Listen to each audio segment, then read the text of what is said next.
El huésped, de Amparo Dávila, 1959. Nunca olvidaré el día en que vino a vivir con nosotros. Mi marido lo trajo al regreso de un viaje. Llevábamos entonces cerca de 3 años de matrimonio. Teníamos 2 niños y yo no era feliz. Representaba para mi marido algo así como un mueble que se acostumbra uno a ver en determinado sitio, pero que no causa la menor impresión. Vivíamos en un pueblo pequeño, incomunicado y distante de la ciudad, un pueblo casi muerto o a punto de desaparecer. No pude reprimir un grito de horror cuando lo vi por primera vez. Era lúgubre, siniestro, con grandes ojos amarillentos, casi redondos y sin parpadeo. Me parecían penetrar a través de las cosas y de las personas. Mi vida desdichada se convirtió en un infierno. La misma noche de su llegada, supliqué a mi marido que no me condenara a la tortura de su compañía. No podía resistirlo. Me inspiraba desconfianza y horror.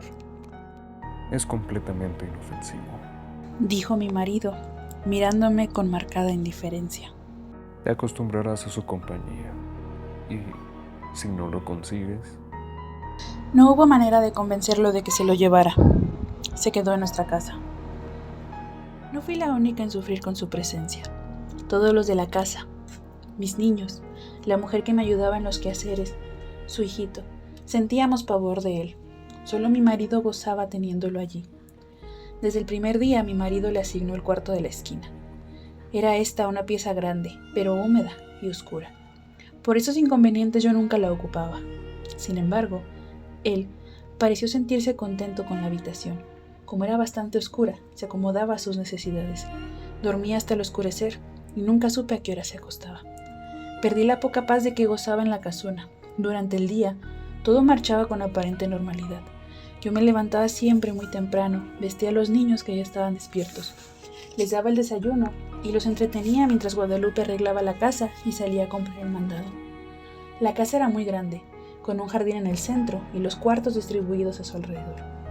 Entre las piezas y el jardín había corredores que protegían las habitaciones del rigor de las lluvias y del viento que eran frecuentes. Tener arreglada una casa tan grande y cuidado el jardín, mi diaria ocupación de la mañana, era tarea dura, pero yo amaba mi jardín. Los corredores estaban cubiertos por enredaderas que floreaban casi todo el año. Recuerdo cuánto me gustaba, por las tardes, sentarme en uno de aquellos corredores a coser la ropa de los niños, entre el perfume de las madreselvas y de las bungavilias.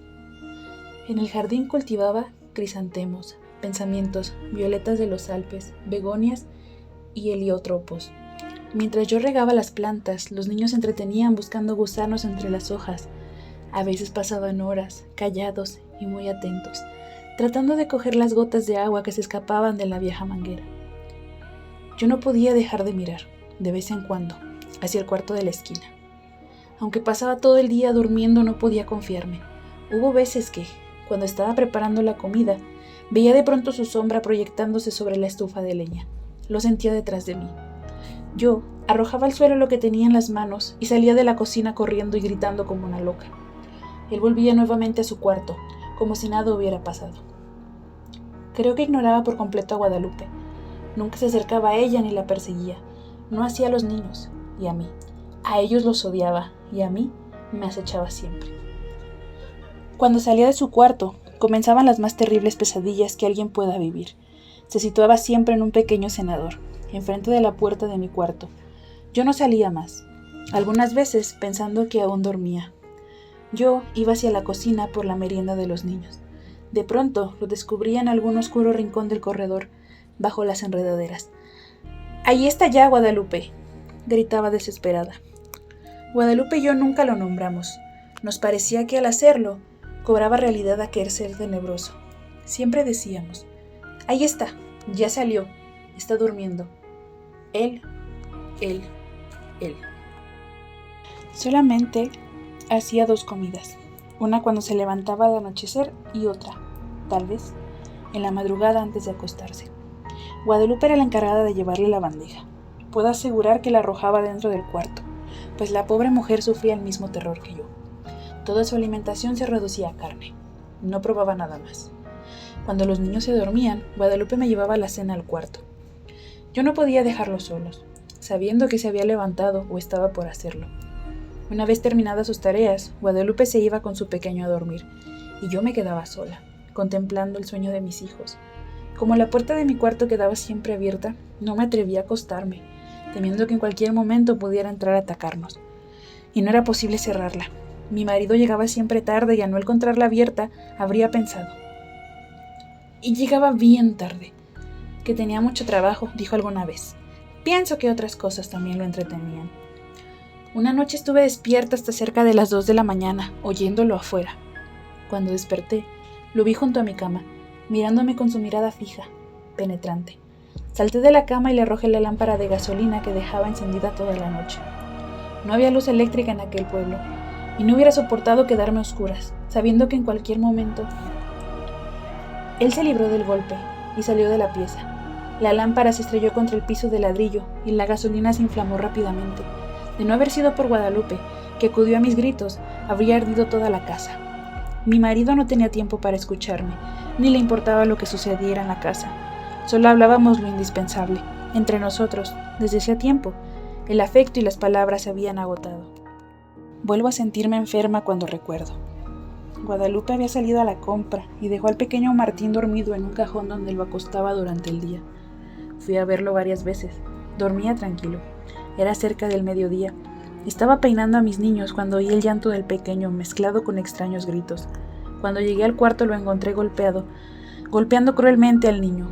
Aún no sabría explicar cómo le quité al pequeño, ni cómo me lancé contra él con una tranca que encontré a la mano, y lo ataqué con toda la furia contenida por tanto tiempo. No sé si llegué a causarle mucho daño, pues caí sin sentido. Cuando Guadalupe volvió del mandado, me encontró desmayada, y a su pequeño, lleno de golpes y de araños que sangraban. El dolor y el coraje que sintió fueron terribles. Afortunadamente, el niño no murió y se recuperó pronto. Temí que Guadalupe se fuera y me dejara sola. Si no lo hizo fue porque era una mujer noble y valiente que sentía gran afecto por los niños y por mí. Pero ese día nació en ella un odio que clamaba venganza.